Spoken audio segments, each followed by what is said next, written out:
अस्सलाम वालेकुम, कैसे हैं आप लोग? ठीक ठाक। हमारा सब्जेक्ट अकाउंटिंग जिसके अंदर मोस्ट इम्पोर्टेंट टॉपिक चल रहा है एडजस्टमेंट, जो कि तमाम क्लासेस के लिए यकसा मुफीद है। तो लिहाजा देखो, लास्ट लेक्चर में मैंने बताया नहीं, ये हमने एक्सपेंस से रिलेटेड बात कर ली। हमने एक दफा ऊपर एक्सपेंस रखा था और फिर नीचे मुख्तलिफ एग्जाम्पल्स थी।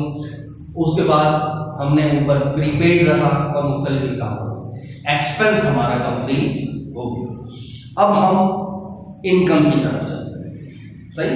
अब बिल्कुल इसी तरीके से मैं बेसिक उसूल के हिसाब से एग्जांपल देकर इनकम के कॉन्सेप्ट समझाऊंगा कि इनकम की एडजस्टमेंट हम किस तरीके से करते हैं। उसके बाद फिर रगड़े वाली बात है।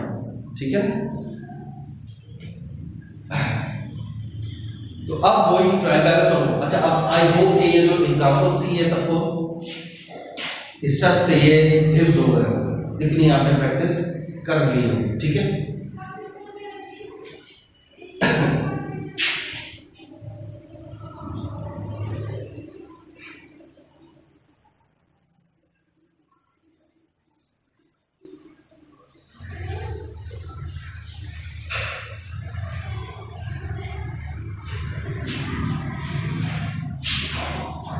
तो बस अब हम स्टार्ट करते हैं अपना इनकम से रिलेटेड।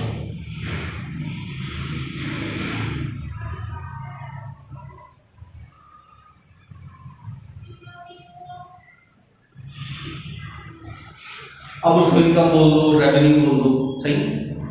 इससे रिलेटेड हम बात करें।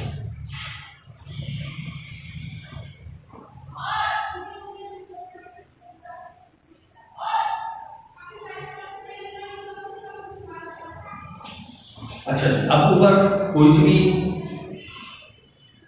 इनकम ले ले, जैसे कमीशन ले लेता हूँ, सही। ज्यादातर कमीशन का नाम आ रहा है तो ज्यादा मैंने लिख दिया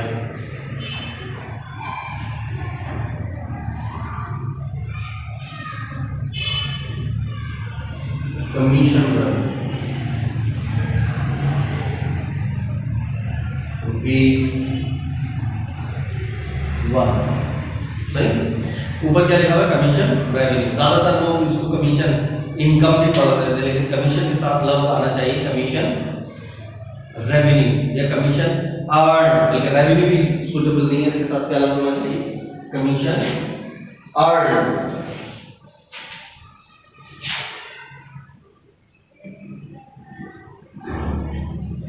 क्या लफ्ज होना चाहिए? Commission earn. वरना नॉर्मली आप इसको लिखा हुआ देखेंगे कमीशन इनकम, सही बात वही। कमीशन इनकम आमदनी है, कमीशन रेवेन्यू आमदनी है, लेकिन एक बात होती है कि सही एप्रोप्रिएट लफ्ज इसके साथ क्या होना चाहिए? तो लफ्ज होना चाहिए कमीशन अर्न। सही। क्या होना चाहिए लफ्ज? कमीशन अर्न का लफ्ज। बाकी नॉर्मली ज्यादातर लफ्ज रेवेन्यू इस्तेमाल होता है हर चीज के साथ, लेकिन इसके साथ लफ्ज क्या होना चाहिए? अर्न का। ठीक है। बाकी जैसे इंटरेस्ट है उसके साथ रेवेन्यू, और बाकी और दूसरी चीजों के साथ रेवेन्यू, कमीशन के साथ लफ्ज अर्न का होना चाहिए। वरना आप इनकम भी लेके समझना चाहेंगे तो समझ जाएंगे, कोई इशू नहीं। लेकिन जो प्रॉपर होना चाहिए वही मैंने लफ्ज यहाँ पर मेंशन कर दिया। अब कमीशन अर्न कितना भाई? 1000। ठीक है। अब नीचे भी कोई सप्लीमेंट्री डेटा के अंदर बातें आएंगी। सप्लीमेंट्री डेटा के अंदर क्या लिखा हुआ है?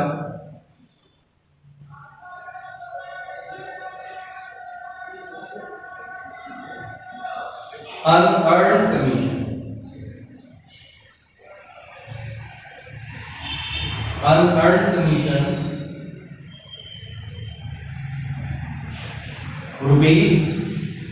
₹200। अनअर्न्ड कमीशन कितना है? 200। अब स्टेप्स वही पीछे देखो, अपने नहीं मेरे पीछे देखो। क्या स्टेप है? नंबर 1 क्या करना है?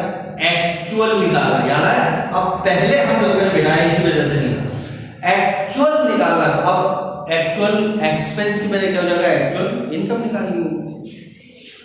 तो अभी हम यहाँ पर लफ्ज एक्सपेंस की जगह क्या लिख देते हैं? Actual income. सही है। यहाँ पर क्या लग रहा है? Actual income. सही, बाकी सब कुछ कौन से वही है, बस जहां जहां एक्सपेंस एक्सपेंस एक्सपेंस कर रहे थे अब वहां वहां इनकम इनकम इनकम करेंगे। ठीक है, हाँ तो पहला स्टेप क्या था, एक्चुअल निकालना। अब यहाँ पर क्या निकालेंगे, एक्चुअल इनकम, असल आमदनी हमारी कितनी है। कैसे निकालेंगे वो, ऊपर नीचे पढ़ो, बाकी सब कौन सा नहीं, अब जरा ऊपर नीचे पढ़ो और असल आमदनी मालूम करो, असल आमदनी कितनी है।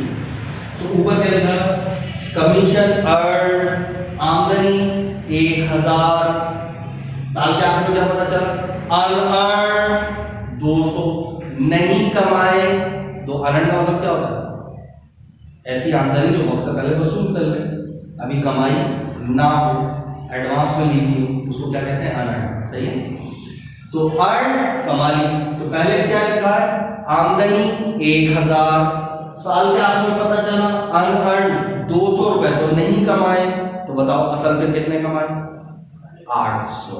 इसको माइनस पहले अलग करो, 800, इसको माइनस अलग करो, असल कितना है, 800।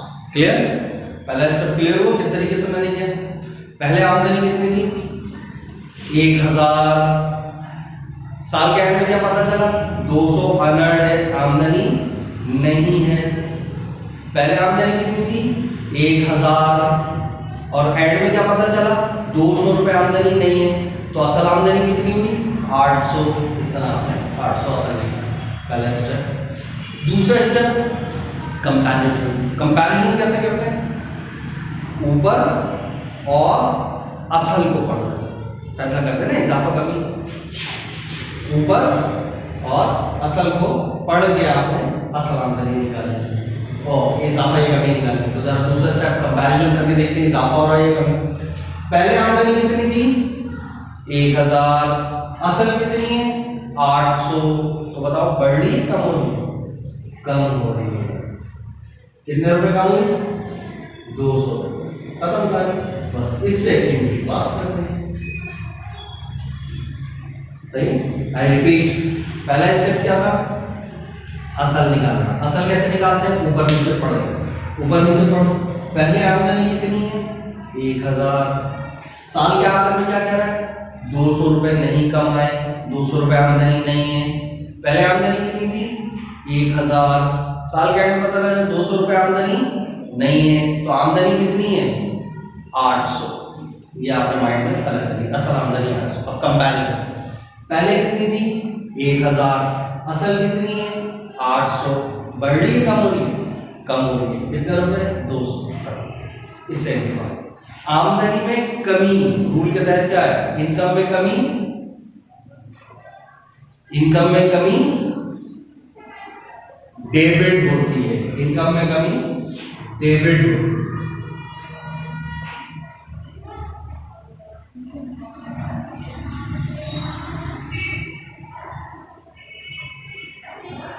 There's a commission earned debit। तो अंडर रिजल्ट को बता दो क्रेडिट क्या होगा, जैसे वहां एक्सपेंस में कमी, याद है इसी का बिल्कुल उलट है, दोनों एक दूसरे का। इस सिचुएशन के अंदर एक्सपेंस में कमी क्रेडिट थी, तो डेबिट क्या हो रहा था, प्रीपेड। यहां इनकम में कमी डेबिट हो रही है, तो अंडरस्टूड क्रेडिट क्या हो रहा है, अनअर्न्ड।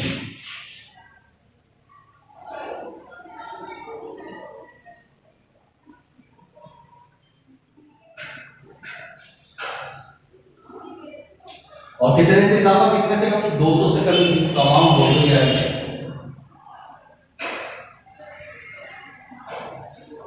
सही, अमाउंट क्या आएगा, वही 200 आएगा। रिपीट कर दो, नहीं आगे बढ़ो, कर दो।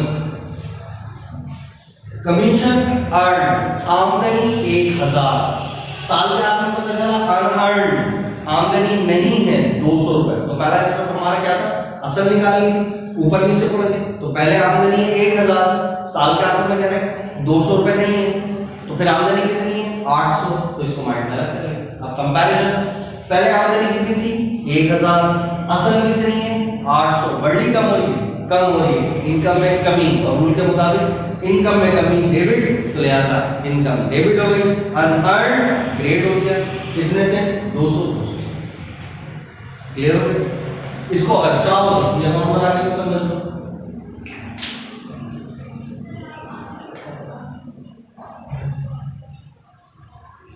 पहले जो लिखा होगा उसी का ये अकाउंट होता है, कमीशन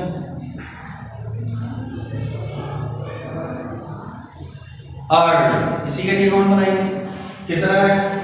आमदनी है अर्न 1000, तो कहां पर आएगा? क्रेडिट।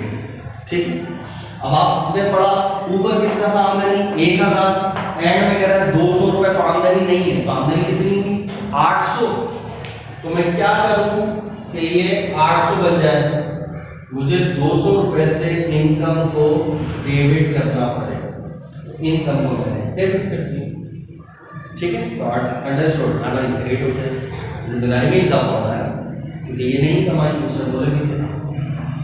ठीक, अच्छा, same as it is next example लेते हैं, ऊपर वही रखते हैं इनकम, अब नीचे मजीद चेंज करके मैं क्या करता हूं, मैं लिखता हूं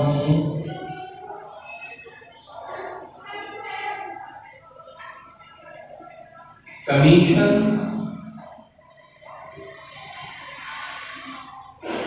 earned for the year rupees 800, for the year rupees 800। अब याद है for the year का मतलब क्या बताया था? for the year का मतलब ही मैंने क्या बताया था?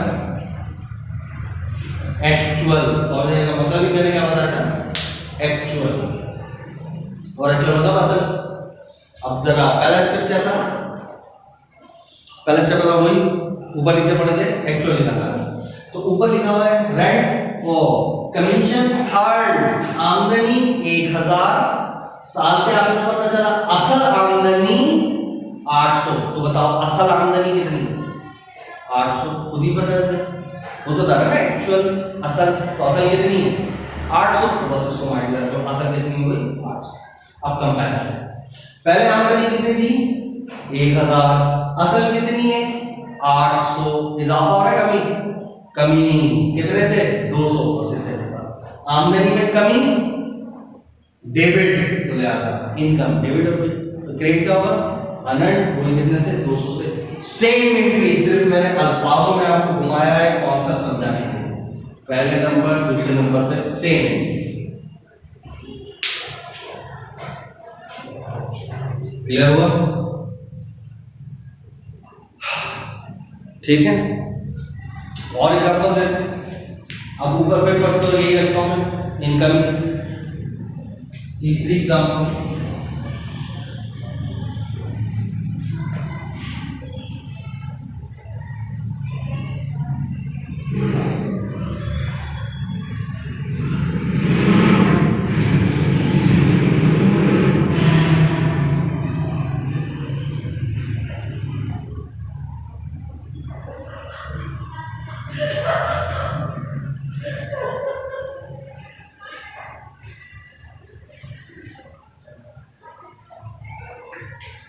Commission receivable 300, commission receivable 300, receivable मतलब मजीद ले। ठीक है, बात पहला स्टेप क्या है?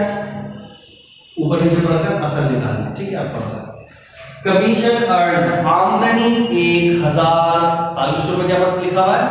आमदनी 1000, साल के आखिर में क्या है? कमीशन रिसीवेबल 300, यानी रिसीवेबल मजीद लेने 300 रुपए।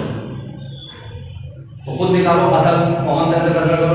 पहले आमदनी थी 1000, साल के आखिर में पता चला 300 और लेने, तो आमदनी कितनी हुई? 1300। तो असल आमदनी कितनी हुई? 1300। अब इसको माइंड कर यार, 1300 रुपए असल। ठीक है, कैसे निकाला असल? ऊपर आपने पढ़ा आमदनी कितनी थी? 1000, साल के आखिर में क्या कह रहा है? रिस्क मजीद लेनी है, कितनी? 300। तो असल आमदनी कितनी होगी? 1300। या अपना माइंड में अलग कर दें 1300। ठीक, अब करते हैं सेकंड स्टेप क्या था, कंपैरिजन। किसका, जो ऊपर लिखा है और जो असल। ऊपर पहले आमदनी कितनी थी 1000, असल कितनी है 1300। बढ़ रही है कम हो रही है, बढ़ रही है। कितने रुपए बढ़ी 300। बस इस 300 से आपने एंट्री पास कर दी। आमदनी में क्या हो रहा है इजाफा, आमदनी में इजाफा क्या होता है रूल के तहत क्रेडिट, लिहाजा कमीशन अर्न क्रेडिट कितने से इजाफा हुआ था 300 से। और क्या ये पैसे ले लिए, ये जो 300 से इजाफा हुआ था ले लिए, लेने में क्या कहते हैं रिसिबल एसेट, लेना है। एसेट्स में क्या हो रहा है इजाफा, एसेट्स में इजाफा है डेबिट, लिहाजा कमीशन रिसिवेबल डेबिट। क्लियर हो गया, ये वाले एंट्री कॉन्सेप्ट क्लियर है। बोले बहुत एक स्टेप को 10-10 एग्जांपल दे के घुमा के समझा रहा हूँ ताकि आपका कॉन्सेप्ट बन जाए। ठीक है, यहां तक ओके। अच्छा, तो लिहाजा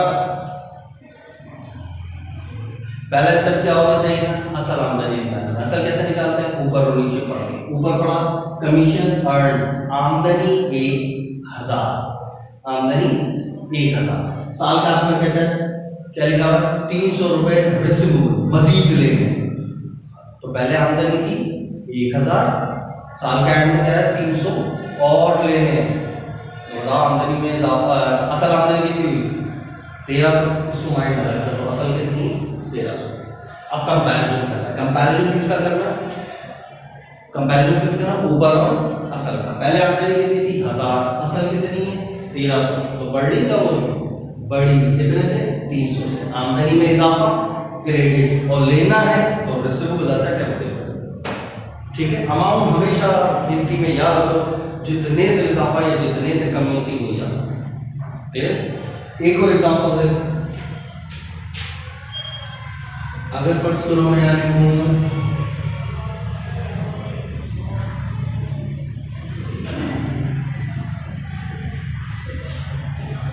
अच्छा, यहाँ जो लफ्ज मैंने लिखा है रिसिवेबल, मैं रिसिवेबल के अलावा लफ्ज एक्रूड लिख दूं,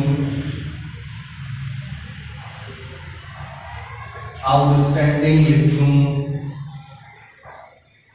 ड्यू लिख दूं। सबका मतलब क्या है, आमदनी है तो लेनी है, लेनी है, लेनी है। ठीक है, अच्छा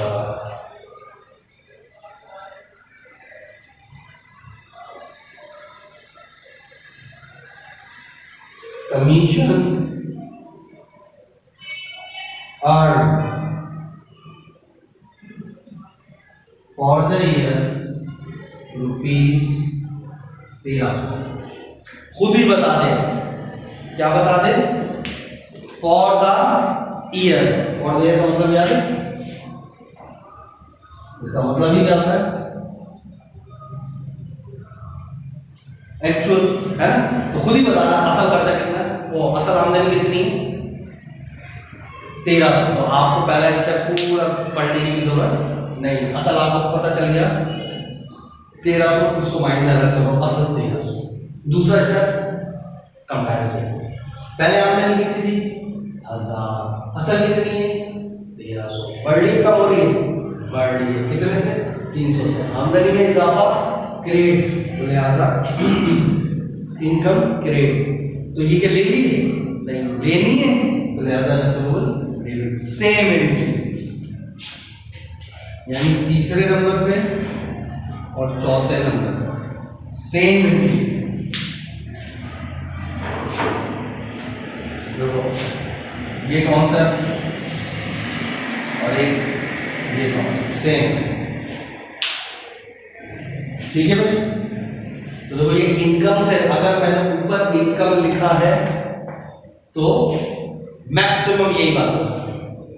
फिर इंशाल्लाह हम नेक्स्ट लेक्चर के ऊपर डेफिनेशन में ऊपर अनअर्न लिखेंगे और नीचे और एग्जांपल समझने की कोशिश करेंगे और क्या क्या। यहाँ तक ओके, इसको लिखो, प्रैक्टिस करो, फिर मैं इंशाल्लाह और आगे प्रोसीड करूँ। ठीक है, ओके, अल्लाह हाफिज़।